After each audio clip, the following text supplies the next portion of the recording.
Very often when I speak about Depeche Mode in my videos, I mention the day I met Martin Gore. And a lot of you have asked me to speak about that. So, let's get into it.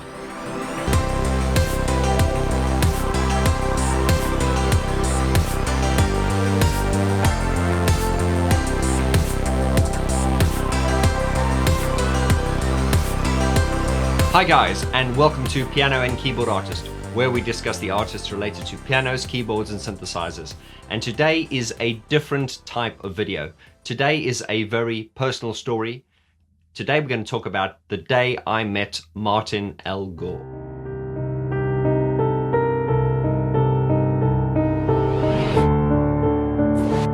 Now, if you've been following my channel for a while and been watching my Depeche Mode album review series, you will know that I have every now and then spoken about how I met Martin Gore once.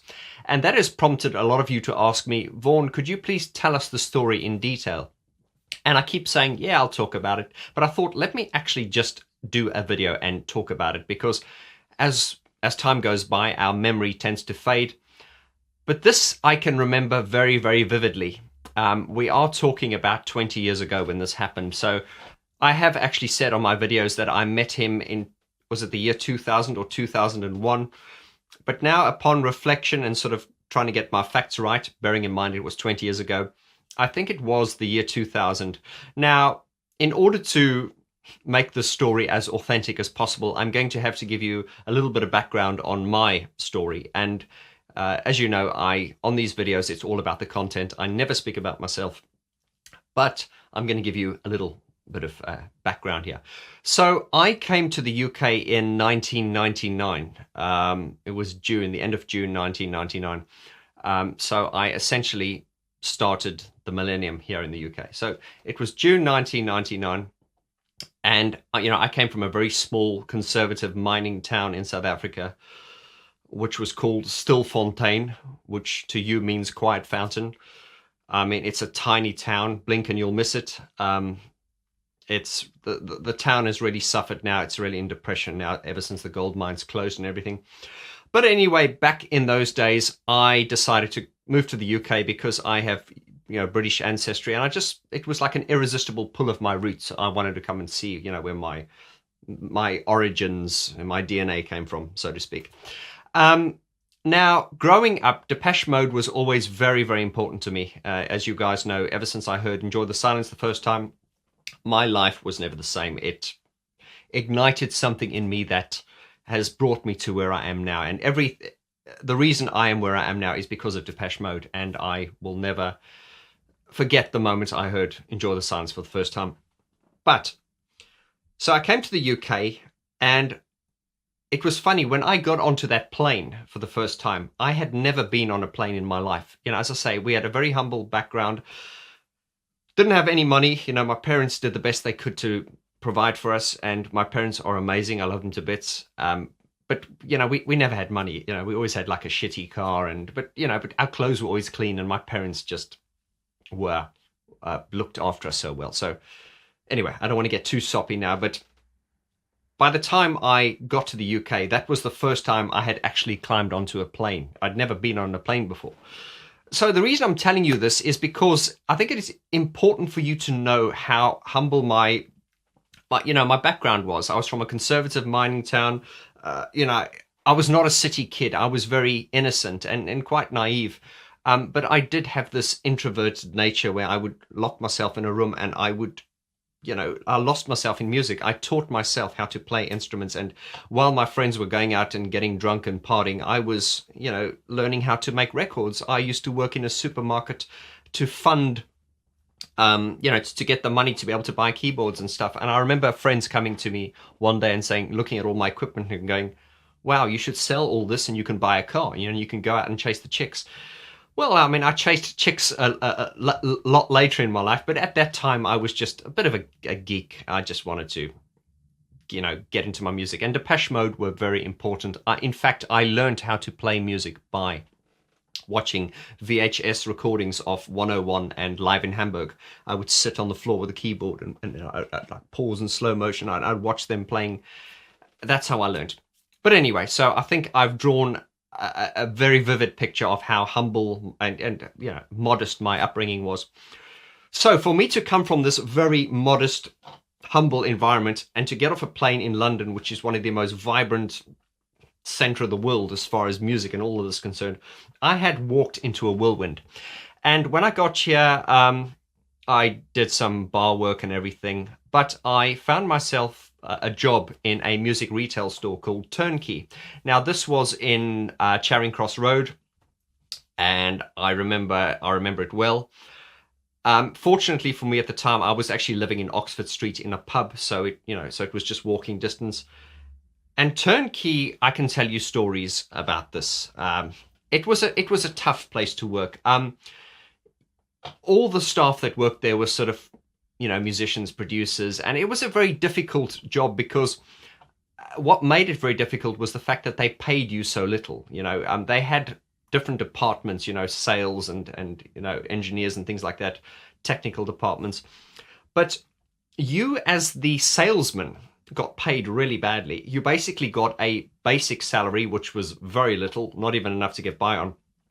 And then your salary was made up by sales. So if you didn't make sales, you would essentially not be able to pay your rent. It was that cutthroat. And this kind of filtered into the TurnKey thing where customer services became very bad, because if a customer came in and wanted to, wanted customer services, you were very conscious of the fact that if I spend too much time with this customer, I'm not going to make sales. And if I don't make sales, I don't make money. And if I don't make money, I can't pay my rent. So it was, it had entered into the vicious circle. But I can't say anything bad about TurnKey. I had some great years there. As I say, I started off as a salesman and then I became the purchaser. And the owners and the management of TurnKey personally were very good to me, even when I was ill once. My salary got topped up, so I've got nothing bad to say about them. But this is important that you know this, because for the Martin Gore story that's coming now is understand the environment. It was very cutthroat. You had to work very hard to sell, and I'm not a pushy person, so I don't like to force sales upon people, but you did become quite pushy. Anyway, I can tell you many stories, and in fact, this should probably be a several-part story. But now, I remember this was summer in the year 2000. Must have been around July, because the weather was nice. And I remember coming from the office. Now, TurnKey had a showroom or a floor, like a demonstration room on the shop floor on Charing Cross Road. And then if you walk down the alley, down the back, they had the offices, and that's where we used to do telesales.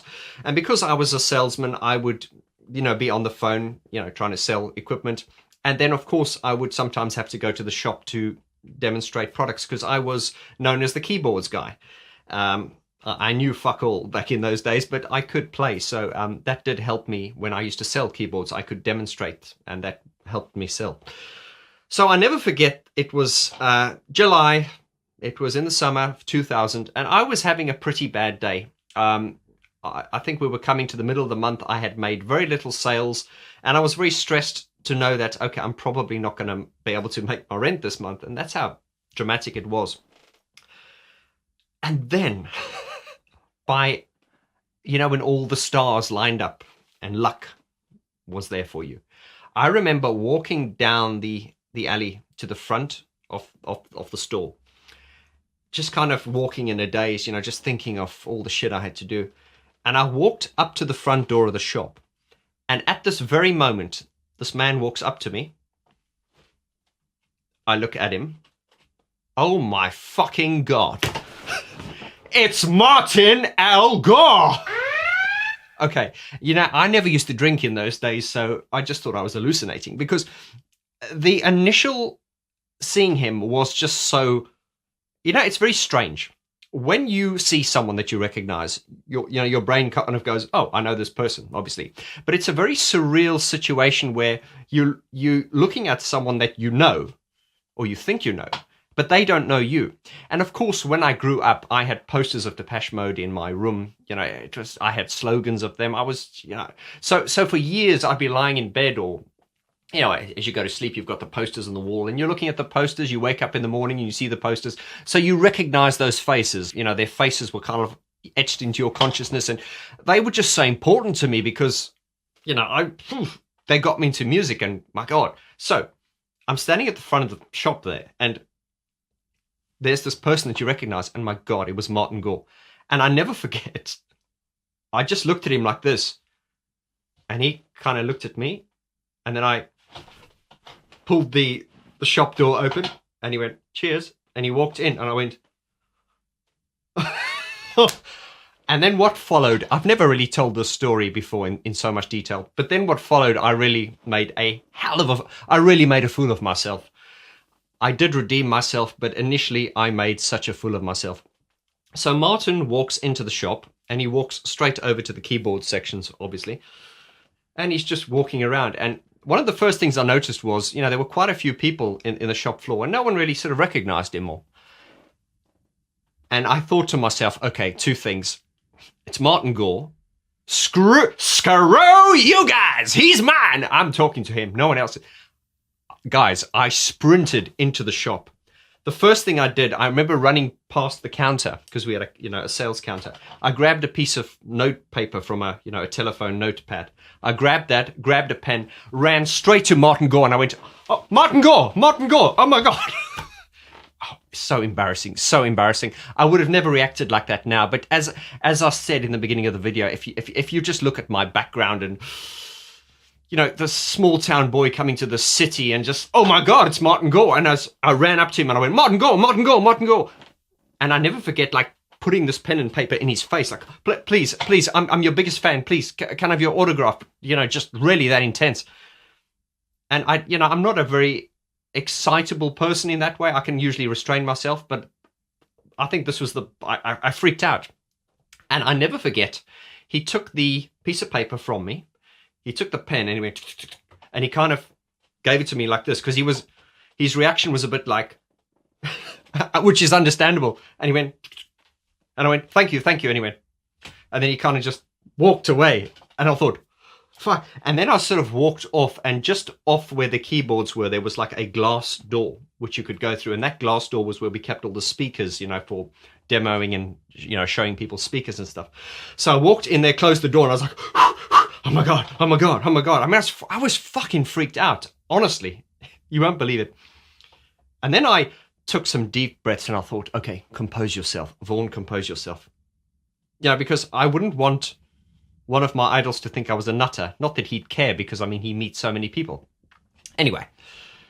And then I saw him sort of, once I'd calmed down, I was like looking through the glass, you know, now steaming up the glass. I must have looked like a fucking pervert. I wasn't rubbing my thighs, I can promise you, but I was so fanboyed out. And then I saw him sort of walking around the keyboards, and he was putting headphones on, you know, he was like trying the keyboards.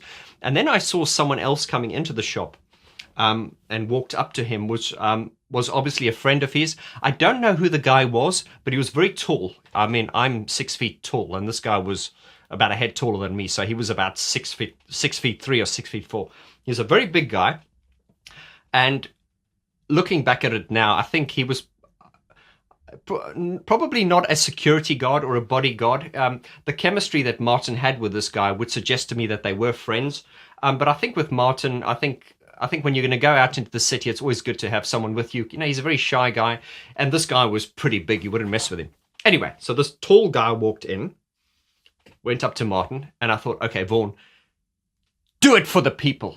Do it for the people of your small town. And I, deep breath, opened the door, walked out, walked straight up to them, and I said, Mr. Gore, I'd just like to apologize to you. Sorry about that. You are the reason I got into music. I'm a huge fan. But I understand that you are here to, because you're looking at gear. How may I help you, sir? And then I just turned it on, and that was completely calm. Although my heart was racing and everything inside, I was so calm. And then Martin went, oh, okay. And then the tall guy who was with Martin started speaking for Martin. And I thought, oh God, are you playing Fletcher's role here? And the guy went, yes, Martin's just interested in some of the, you know, some new gear. Is there anything you can recommend? And I thought, fuck yeah, there's a lot I can recommend. Not only is one of my idols standing here, but I can also make some sales now. But I'll be honest with you, when he was standing there, The last thing in my mind was, I'm going to sell this guy lots of equipment, to make up my sales quota for the month. That was the last thing in my mind. I was just so, you can tell even by telling the story, it's really exciting. But now times this by 100, you should have seen my enthusiasm then. So where were we? I said, okay, absolutely. And I said, Mr. Gore, I kept calling him Mr. Gore, Mr. Gore. And eventually at some point, Martin said, it's okay. You can call me Martin. And he did go, he never went, ha, ha, ha. I never got that, but I got a few giggles out of him. And I remember showing him some gear at the time. Now, I could shoot myself in the foot because I remember when I sold him the gear, I actually kept the sales invoice with everything. And you guys are probably going to kill me for saying this, but I actually lost that, through the years. I've, moved into, you move from house to house, and I've lost that, and I could kick myself. But anyway, I'm going to try and remember in as much detail as I can, what gear I sold him.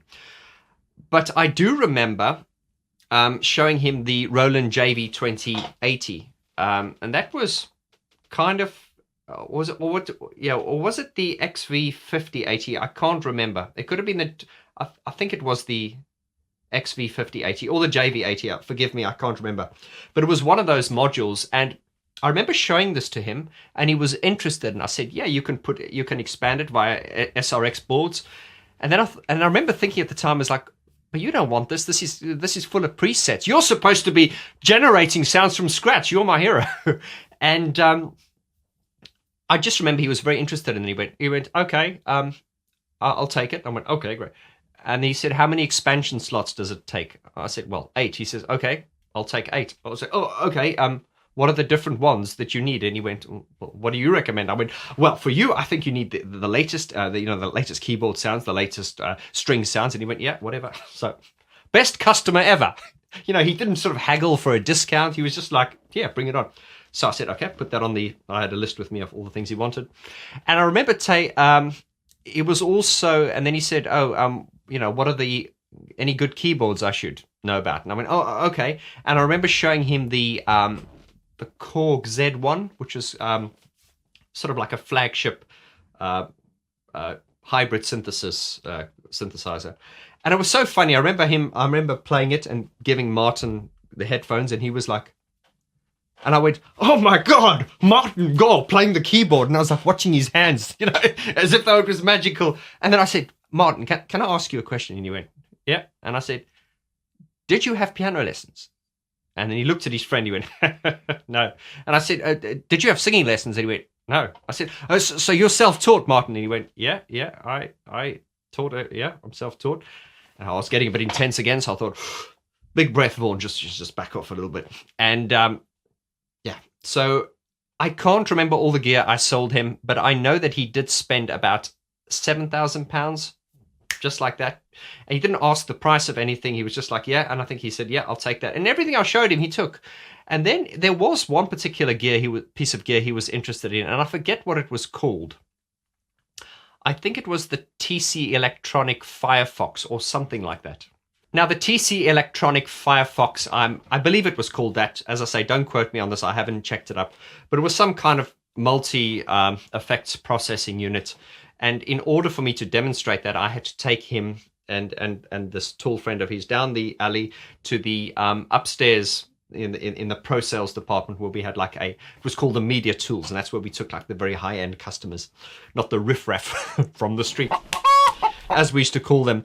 I remember in the TurnKey days, the people that would come in and wouldn't spend any money and just waste your time, we used to refer to them as time wasters. Remember, you're there trying to make a living, and you're very conscious of the fact that, okay, I can only spend so much time with this person. And you became quite blunt, because if someone was in there asking questions, and if you sensed they weren't going to buy it, you had to kind of say, "Okay, I'm out of here. I cannot waste my time with this person." So this is the vibe in TurnKey. It was very intense. But of course, I was there with Martin Gore, and as I said at the time, it didn't matter that he was spending a lot of money. I was just in such awe to be in his presence. And I remember showing him demonstrating this TC Electronics module. As I say, I can't remember it. And he went, "Yeah, I'll take it." I mean, he just said yes to everything. I was like, wow, okay. And then I remember taking him downstairs. We went back into the shop, and we went downstairs to what we used to call the loop station. That's where we had all DJ stuff and beatboxes and stuff. And I was quite amazed that he wanted to look at like these beatboxes. I was thinking, dude, you guys are above all that, you know, press play and all that kind of stuff. But then again, I just got the idea that he is obviously very interested in technology, and he's a geek, and you know, he's a bit of a fanboy of gear, so he likes gear and he can afford it. And what a great position he's in. He just walks in, he goes, yeah, and everything I showed him, he went, yeah. But there was one interesting thing as well that I remember was every time I showed him a piece of gear, like when I showed him the JV XV 5080 or the 2080, I can't remember, he was interested in that, and I said, oh, but you don't need that. You've got one of those already. And he went, no, I don't. And then, to cut a long story short, every time I showed them a piece of gear, not with every gear, but there were certain pieces of gear that I'd show him, and I go, oh, but you've got one of those. And then Martin looked over it, and he went to me, how do you know what I've got? And I said, no, Martin, because I read an article in Future Music magazine last month, and they were saying your gear list. And I remember Martin saying to me, do you really believe everything you read? I just thought, brilliant. But so there's me saying, you know, I was just really, man, I was just floating on air at the time. But anyway, sold him a lot of gear. And I did have the chance to, as I say, I did calm down. I must have spent about probably an hour to 70 minutes with them. And it was just so nice, just, you know, dealing with a customer that was, and he was asking my advice, for God's sake. He was like, oh, what do you think of this? And yeah, okay. And then I go, and he'd be like, is it good? I go, yeah. He said, okay, I'll take it. I was like, and I think if I was a more you know, money orientated person, or, you know, I think there were certainly some other salesmen there that would have really gone to town with him. That, you know, as I say, he spent about £7,000. But as I say, if I was more shrewd, I could have probably pushed him to spend like 30 grand, you know, because he just didn't. Everything I recommended, he went, yeah, I'll have that. And I do remember, you know, it's difficult to remember specific questions, and I'm sure I will, you know, make a video on this later, because what I did want to do is I did want to go down to Charing Cross Road to where TurnKey used to be. And I wanted to film this video there, but I just haven't had the chance.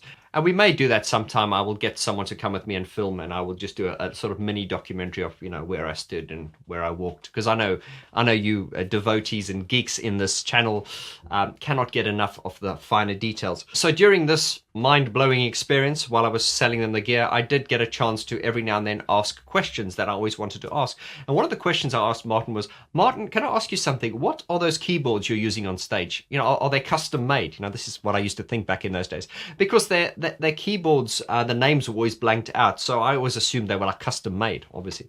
And then I remember Martin saying, well, no, they're nothing special. They're just basically controller keyboards controlling Akai samplers. Now, he specifically said Akai samplers. I was under the impression that they used the emus. I don't know. But he said Akai samplers. And then one of the questions I asked them was, asked Martin was, what is it you guys are doing, you know, when you're playing? I know you're playing, but sometimes I can't understand what you're doing. And his answer, his exact words were to me, yeah, we have the backing on tape and we overdub it live. We overdub it live. So that to me just means, as we know now, they're playing along a backing track and overdubbing it live. Those were his exact words, we overdub it live.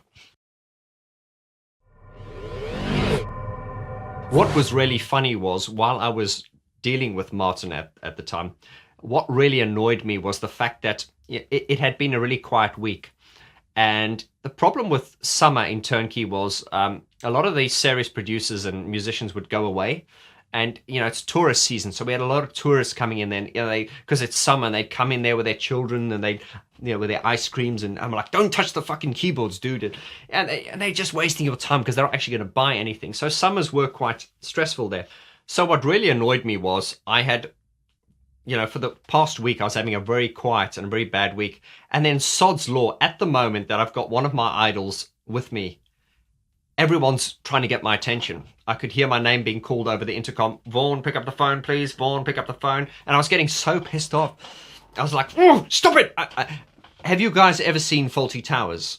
When Basil Fawlty is in the hotel and Lord Melbury walks in and he's just like, he's got no interest in anyone. I'm talking to Lord Melbury.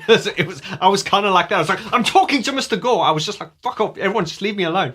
And it was really sod's law because, as I said, it had been a very quiet week. But now all of a sudden Martin Gore's there. You know, he's spending money. I'm talking to him and now everyone wants my attention. I was like, fuck off. Just leave me alone. And it was so funny because I remember particularly at the time, there was this nightmare customer. Her name was Mrs. Norris. She was American. Mrs. Norris, hi there. And I never forget, Mrs. Norris. Now, Mrs. Norris had bought a dust cover for a keyboard and a sustain pedal. So, you know, hardly, you know, the big spender, although as a customer, you should not judge them on that. But she was a nightmare because I remember speaking to her on the phone about this and she went into so much detail. I mean, here I was with Martin Gore and he's just, you know, I'm selling him pieces of gear that cost, you know, £2,000 a piece. He's like, yeah, I'll take it. But I remember a week previous to that, I had Mrs. Norris on the phone and she's like, could you tell me all about this dust cover? Is it static? Will it hurt my cat if my cat jumps onto the cover? I'm like, keep your pussy off the cover, Mrs. Norris. But anyway. So I was on the phone for an hour with this Mrs. Norris. This was a week prior to this. And I was just like, I remember getting off the phone going, oh my God, you know, an hour conversation to sell someone a sustain pedal and a dust cover. Anyway, sod's law, I'm speaking to Martin Gore here, and my God, it's Mrs. Norris! Now, I'm not exaggerating here. Mrs. Norris had actually phoned up 3 days prior to this, bearing in mind that she only made this purchase a week ago. She phoned 3 days prior to this meeting with Martin. She was like, where's my goddamn sustain pedal and dust cover? She was literally like that, and she was a nightmare. And I remember while I was with Martin, I heard this pager going, Vaughn, pick up the phone. Vaughn, pick up the phone. I thought, excuse me, Martin, I need to get this. I went, hello. And it was one of my colleagues saying, Vaughn, I've got this mental woman on the case. Something about a dust cover. Her name's Mrs. Norris. And I was like, listen, dude, I cannot deal with it now. And he just put her through to me, and she was like, hello? I was like, oh, hello. Hello, Mrs. Norris. Vaughn, is that you? I'm like, yes, Mrs. Norris. Any news on my sustain pedal and dust cover for my Yamaha PSR? Blah, blah, blah, whatever. And I was like, no, Mrs. Norris, not yet. Well, I've been waiting a long time. Well, with all due respect, Mrs. Norris, you did place the order, a week ago. It was not. It was 10 days ago. And I was like, oh, my God. I was like, just get this woman on the phone. And eventually I managed to flush her. But, yeah, Mrs. Norris, that's another story I'll tell you about. And we had this joke going around that she was Chuck Norris's mother. But anyway. So these distractions kept popping up one at a time, and eventually I just ignored everything. I did spend a good hour to 70 minutes with Martin. He was a great customer. He just took anything that I showed him, he'd go, yeah, I'll take that. And bear in mind that I think that a lot of the equipment that he bought didn't necessarily make it onto the Exciter album. And the Exciter album came out in the 14th of May 2001, and that is how I deciphered, because I always said I met Martin in 2000 or 2001, but I'm thinking it must have been the year 2000 because it was just before the Exciter album came out. And I remember when I listened to the Exciter album, I was trying to go, oh, let me hear if there are any Roland JV presets on that, and of course there weren't. But and of course Martin buying all that gear, Martin's always been in the position, he's privileged, he's made enough money so he can just buy things. He doesn't really have to think about them. And I did have this feeling of satisfaction thinking, when I heard the Exciter album, thinking, when I sold him some of that stuff, could any of that stuff that I sold him, inspire him to do any of the sounds or the songs on these albums? I don't know. But it was very, very interesting. I remember Martin, he looked really well.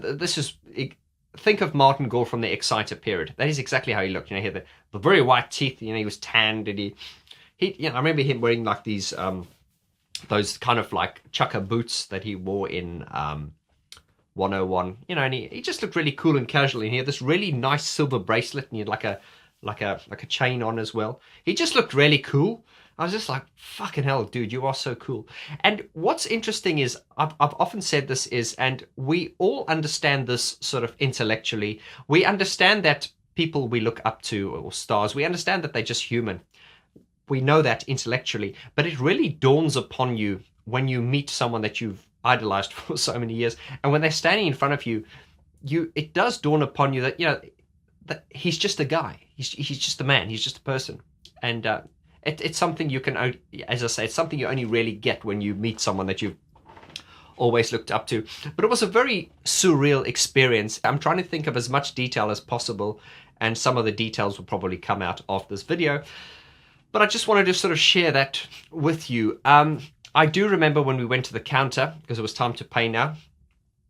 He just, I said, okay, Martin, that's 7,200 or whatever it was. He went, okay. He just handed over his card. He didn't ask me. He wasn't interested. It was just like, yeah. And he paid. And I remember him and his friend, you know, walking out of the door. And I was like, wow, oh my God. You know, and, you know, I remember standing at the door with him and his friend as they were, you know, waiting for a taxi.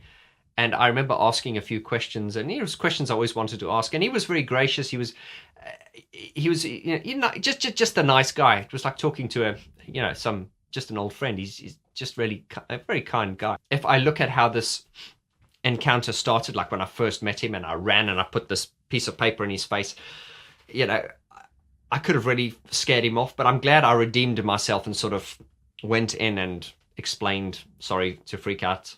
I'm just a huge fan. And I ended up selling him some gear, and I think he was very happy. And I did get his autograph, obviously, and I got his autograph again the second time. And as I say, I had the sales invoice for all the equipment which he purchased, which I've unfortunately lost. I've misplaced it because of all the different moves I've made over the years. So forgive me, I will kick myself for that forever. Just a little detail that popped up now, tiny detail. I remember we ended up, while I was demonstrating keyboards, we ended up talking about football or something, and Martin was saying something how every Sunday they get together and they have a mess around. They play football, and I asked him, who do you support? And he said Arsenal. So anyway, I'm not a football fan, so if the fact that Martin Gore is an Arsenal fan pisses you off, don't take it out with me. So jumping back to the part where they paid for everything, and I remember putting his address details into the computer, and I was thinking, oh, I've got Martin Gore's address now. But he gave me the address of the office, so to speak, and everything was, you know, most of the stuff that he purchased was in stock, and some of the things weren't, but I made sure those were sent to him very promptly the following week when the stock arrived. So they walked out after I bid them farewell, and I left and went back to my office and just sat there, and I remember at one point I just pretended I was on the phone because I just needed to zone out. I was like so elated and over the moon. And all of a sudden I heard, Vaughan, pick up the phone, please. Vaughan, pick up the phone. You know, it was a front of the shop floor. So I went, hello. They said, Vaughan, your mate's here again. And I went, sorry? Your mate is here again. I went, who is it? And he said, your mate, Martin Gore. And I went, Martin Gore's here again? And he slammed the phone down. My God. I reckon if you could have timed the speed that I ran from my office to the front of the office, to the front of the shop, I would have kicked Usain Bolt's ass. I sprinted to the front of the shop, walked in, and Martin Gore was standing in the shop again, and he was at the counter. And when I walked in, he turned around, he went, oh, hello. And I went, oh, hi, yeah, Mr. Gore, Martin, hi, yes. And he said, did I leave my bag here? And I went, yes, you did. Now, I remember when he came into the shop, he had some kind of I forget the shop, but it was really posh. It looked like a boutique kind of bag. So he'd bought something really expensive. And when he came into the shop, he gave it to me and he asked me if there's somewhere I could, you know, put it safe, you know, whilst we were demonstrating the keyboards. But as a result, when he'd left, he'd forgotten it. But this was great because this meant he had to come back. And I was like, oh, Martin Gore, I have it all to myself now. And I wasn't rubbing my thighs. I promise you, there was nothing sexual about it. I was just over the moon. Yes, Martin. Yes, you did. Wait there. I will get it straight for you. I started becoming quite intense again. So I went to the cupboard where I'd kept the bag, got it out, and walked with him to the front of the shop. And I said, "Oh, are you going to get a taxi again?" And he went, "Yeah." And I said, "Okay, I'll go with you." He probably thought, "Oh, okay." And I get this feeling that Martin doesn't like being alone, although he's like quite an introverted person. I get the feeling that he likes. I just get the feeling, I could be wrong, that he likes when he goes out, always just to be with someone. So I figured I'd walk out with him and, call a taxi. I mean, I'm really making myself too familiar with him now. So anyway, so I remember us walking over Charing Cross Road, and I started acting like personal security. I was like, "Okay, let's cross, kind of like stopping the traffic. Everyone stop, Martin Gore's crossing the road. Yeah, piss off." And I remember walking across the road with him and standing there for about 2 minutes. And in those 2 minutes, I was thinking of every question I could ask him. And he answered all the questions. And I remember a taxi coming, a black cab coming. I put my hand up. I said, "Martin, taxi." And he went, "Oh, cheers." The taxi came. It stopped. Opened the door for him. He got in. I gave him his bag.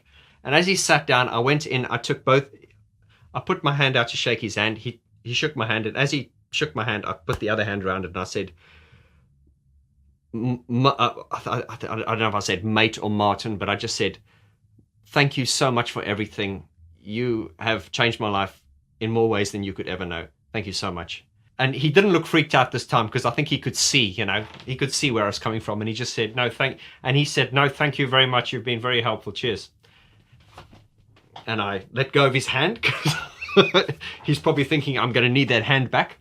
Gave him his hand back. He got back in, closed the door, and the taxi drove off. And as it drove off, I went like this, and he went, and it just drove off. And I remember watching it as it went down Charing Cross Road. And then at that moment, it just, I remember it being a little, it's funny, this was such a long time ago, but the memory's so vivid, I can remember it. I remember it being a bit quite windy then, and maybe a little bit drizzly as well. And I promise you, and I've never told anyone, but at that moment, I kind of stood there, and I probably looked like a drunk man, because I was just a bit like, I was so freaked out. And also the fact that I was, for the last 70 minutes, it's like my adrenaline was pumping, and I just had to really keep myself reined in. But I remember at that moment, as he drove away, I remember having a little, it wasn't a cry, but it was kind of like like an overwhelm, and there were tears. I've never admitted this before, and I know it sounds lame, but I was very young, and it was important to me, and I was just like, wow. And I crossed the road, went back to the office, and it's like nothing else mattered, because thank you, Martin, you'd raised my sales quota for the next 2 weeks, and I had no financial worries after that, for at least the next 2 weeks. But it was a very surreal encounter. And I may have gone a bit overboard with telling the story, but this is me, guys.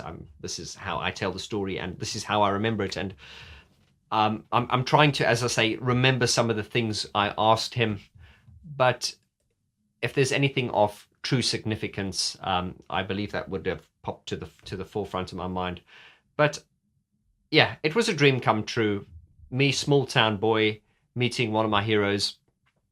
It was a surreal experience. And of course, if I were to meet him again, maybe, I'd probably not be I'd definitely not behave like that, but it would be an interesting meeting to meet him again.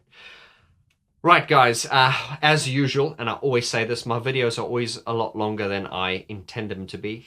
But today's Sunday, and on Wednesday, the 2nd of September, I'm going to go and interview Gareth Jones. Very excited about that. I want to interview him about his life, a little bit like when I interviewed Dave Bascombe. I did sort of ask the questions that we wanted to know about his life, and to sort of ask the questions that no one's really asked before, or at least the questions that I don't know the answers to. The Gareth Jones video will go up onto my Patreon page, just a few days after I interview him, and then about a week after that, it'll come up on YouTube as well. Guys, if this is your first time to my channel, I would like to welcome you with open arms, and if I haven't scared you away, I would be very grateful if you'd hit the like and the subscribe button, because that really helps me a lot. Please also join the Vaughan George Facebook group. It's a fantastic group, if I do say so myself. Definitely one of the best Facebook groups I've been on, and that's not my saying it. That's not me saying it. Speak to the community. It's a great, positive community. Jump on there. There's a few questions to answer, and my admins will allow you access. I'm on Twitter, I'm on Instagram. I want to thank my patrons for your loyal support as always. And leave your comments in the description below. Have you met Martin Gore before? Have you met Fletch? Have you met Dave? Have you met Alan? We'd love to hear your stories. We'd love to talk about this and elaborate on this. And as I say, this is why we have the Vaughan George Facebook group, is so we can elaborate and talk about these videos in sort of like a forum kind of setting.